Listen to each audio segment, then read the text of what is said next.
Next movie గురించి మీడియాలో వస్తున్న వార్తలతో అనిల్ రావిపూడి విసిగిపోయాడా? మనశంకర వరప్రసాద్ తర్వాత తీసే సినిమాలో హీరోలుగా రకరకాల పేర్లతో కథలల్లేస్తున్నారు.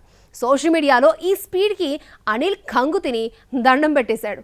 తను చెప్పే వరకు ఏమీ రాయొద్దు అంటున్నాడు. సక్సెస్ఫుల్ డైరెక్టర్ అవస్థలేంటో చూద్దాం. సినిమాను ఆడియన్స్ దగ్గరకు ఎలా తీసుకెళ్లాలో అనిల్ కు తెలిసినంతగా మరొకరికి తెలియదు.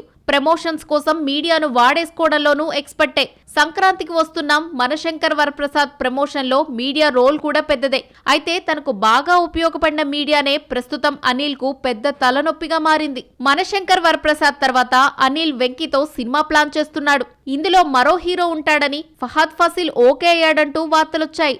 లేదు కార్తీని తీసుకుంటున్నాడని వచ్చిన టాక్ తో అనిల్ కంగు తిన్నాడు. పేపర్ మీద పెన్ను పెట్టకుండా రకరకాల వార్తలొస్తున్నాయని, నెక్స్ట్ మూవీ ఏంటనేది పూర్తి వివరాలతో చెప్తానని పోస్ట్ చేయాల్సి వచ్చింది. అనిల్ రావిపూడి కొత్త సినిమాపై సోషల్ మీడియాలో కొందరు అత్యుత్సాహం చూపిస్తున్నారు. తనకు తెలియని వార్తలు కూడా రాసేస్తున్నారని, అప్డేట్ ఇచ్చే వరకు ఏమీ రాయొద్దని అనిల్ పర్సనల్ గా కొందరు మీడియా వ్యక్తులకు మెసేజ్ చేయాల్సిన పరిస్థితి వచ్చింది.